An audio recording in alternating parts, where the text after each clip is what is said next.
ભદ્રનો કિલ્લો. આજે આપણે વાત કરવા જઈ રહ્યા છીએ એ છે અમદાવાદનો એક એવો કિલ્લો જે માત્ર પથ્થરોથી બનેલો ગઢ નથી, પણ આખા શહેરની જન્મની સાક્ષી છે. આજે વાત છે ભદ્રના કિલ્લાની, એટલે કે અમદાવાદની શરૂઆતનો દરવાજો, અમદાવાદની અદાલત અને સદીઓથી ઇતિહાસયુક્ત ગાથાઓને જીવતો સાક્ષાત્કાર.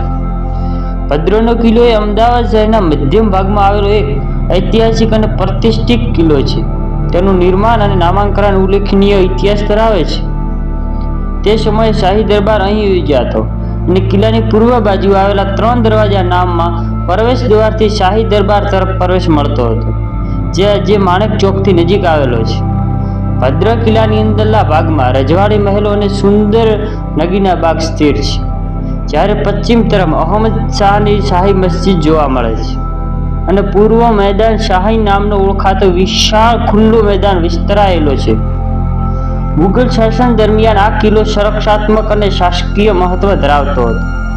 મરાઠાઓના શાસન દરમિયાન અહીંથી શાસન વ્યવસ્થા થતો હતો.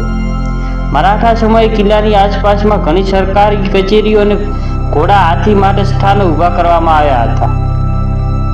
બ્રિટિશ શાસન દરમિયાન ભદ્રનો કિલ્લો એ ઉપયોગનું શાસન અને રાજકીય પ્રવૃત્તિઓ માટે થતો હતો.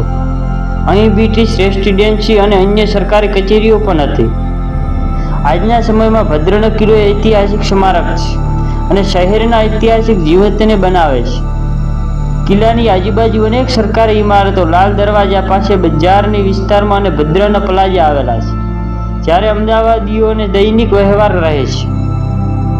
અમદાવાદમાં મ્યુઝિયમ કોર્પોરેશન અને archaeology city service of India દ્વારા શરૂ કરાયેલ ભદ્ર પ્લાઝા ડેવલપમેન્ટ પ્રોજેક્ટ ભદ્ર કિલ્લાને પુનર્દ્વાર કર્યા અને ભૂતકાળમાં મેદાન શાહ નામે ઓળખાતી કિલ્લા અને 3 દરવાજા વચ્ચેની ખાલી જગ્યા ફરી આપવા માંગે છે. બગીચાની આસપાસની ભૂગોળનો વિકાસ પ્રાચીન મુસાફરો અહેવાલોને આધારે કરવામાં આવે છે.